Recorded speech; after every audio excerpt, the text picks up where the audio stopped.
Hi, welcome to 7 Habits that are dangerous, detrimental, and damaging to your relationships.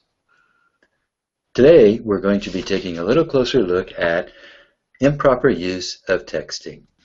Dr. Tony Victor here, and I'm so glad that you decided to join me. Texting is one of the quickest, easiest, simplest, most efficient ways that we have of communicating today. It's a great way of staying in touch with each other.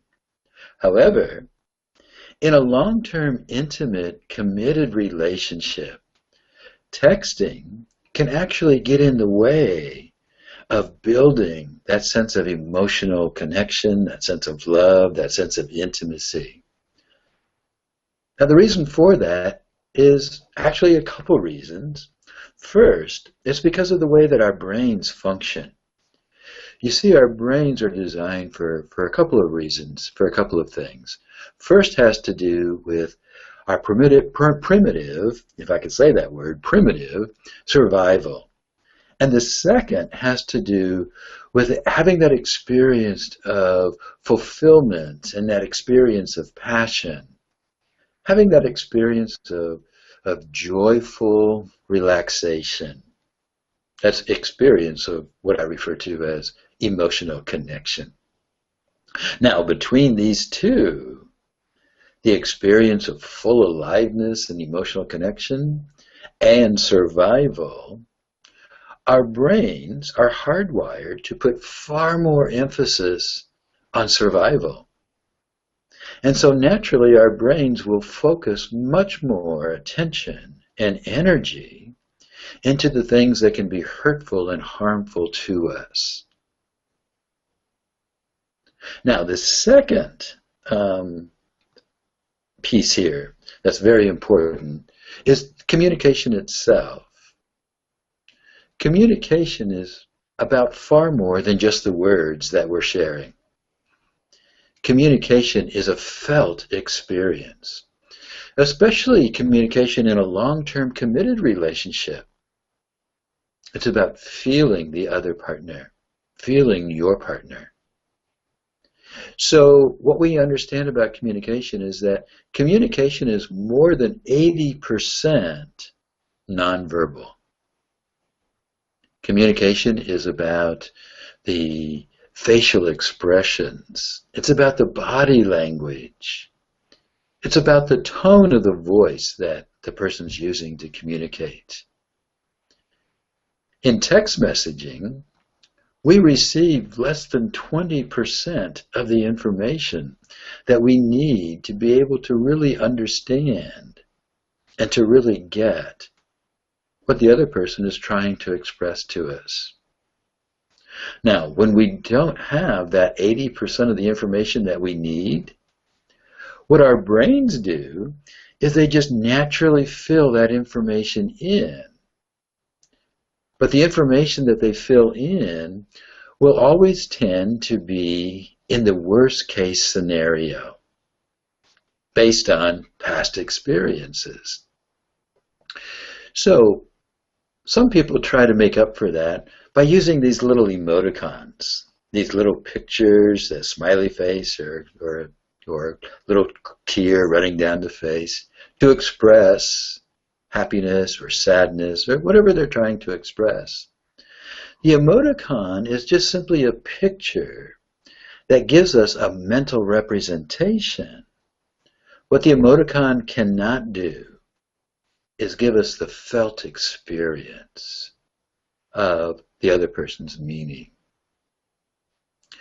So, what I do with my clients, I teach my clients a variety of tools that they can use in communication that build the experience of having that relaxed joyfulness, the experience of connection.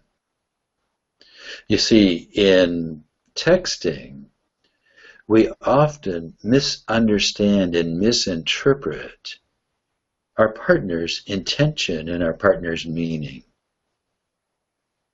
And so we need to use some tools to be able to really be able to get each other and to get our partner's meanings. Today, what I would like to do is to share 3 of those tools with you. The first of those 3, and by the way, what I want you to do is to practice these tools, experiment with them, try them out, and see what differences they may make in your relationship. So are you ready for the first? The first of the 3 is what I refer to as the gaze of acceptance. So what do I mean by the gaze of acceptance? Well, have you ever had the experience of holding a newborn baby, looking down into that baby's eyes, and you just want to smile, and you're just communicating with your look that you're perfectly acceptable, that you're perfect just the way you are? That's what I mean by the gaze of acceptance.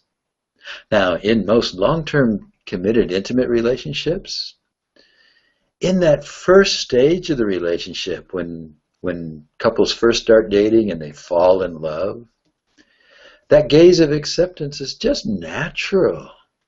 Each time we see our partner, we're longing to see them, and we just can't wait to see them. And when we do, we just smile and our eyes light up. And it communicates to the other person that they're being accepted just as they are. But in long-term committed relationships, we get so busy, caught up with life and with doing things and interpreting things in the negative because of the way our brains are wired, that we tend to stop even looking at each other. Unless there's a frustration that we're having or there's a difficulty, and then instead of the gaze of acceptance, we give them that glare of disdain. You know, that look. So, begin making an intentional, conscious decision that each time I see my partner for the next 2 weeks, I'm going to give my partner that gaze of acceptance rather than that glare of disdain. The second tool that I want to share with you today is the tender touch. And once again, most partners, when they first begin dating, they fall in love, they can't touch each other enough. Always holding hands, always giving each other hugs, kisses, little touches on their shoulders, on their backs. When we sit next to each other, touching their thighs, their knees. And yet, in long-term committed relationships, oftentimes we tend to just stop touching. So, for the next 2 weeks, practice and experiment with that tender touch. Practice reaching out to your partner and just touching them. So what I say is, begin touching more and texting less. The third tool that I want to share with you today is words of appreciation. Again, in that romantic stage, when we first fall in love, appreciation just kind of rolls out of our mouth. We can't say enough good things about our partner. But in long-term relationships, challenges come. Frustrations happen, and we begin to feel a little bit negative because of the way our brains work. And when that begins to happen, we begin to focus more on the negative and begin to stop expressing the appreciations. So, once again, what would happen in your relationship if just for the next 2 weeks you intentionally shared some type of appreciation each day for the next 2 weeks? Maybe something your partner's done recently that you appreciate. Just letting your partner know about the little things that they're doing. When they take the garbage out, or they make an errand and run to the store to pick up something for you. Or they're just mindful of you. Or maybe reminding your partner of those characteristics that you just love about your partner.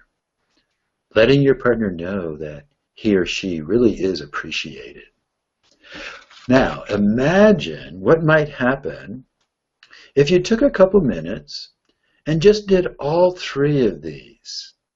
If you sat down face to face with your partner and looked them in the eyes with that gaze of acceptance, and you reached out and you touched and maybe held their hand while you're expressing an appreciation, what might happen in your relationship over the next couple of weeks, over the next 6 months, or over the next year? Or what if the next time that you had something important that you wanted to talk with your partner about, maybe something that you're stressed out about, maybe an emotion that you want to share, maybe a difficulty you're having, or just something that you're excited about, what if instead of texting, you sat down face to face and you began that conversation with these three, that gaze of acceptance, that tender touch, and those words of appreciation. And you shared those first, and then, face to face, looking into your partner's eyes, you shared with your partner whatever it is that's on your mind, instead of texting. Where might your relationship be if that became a habit? So this is Dr. Tony Victor,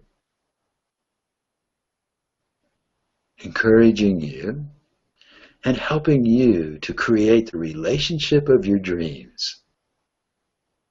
I want to encourage you to find me on Facebook, like my Facebook page, Growing Love Relationships. Find me on LinkedIn and follow me on Twitter. And find me on Google+.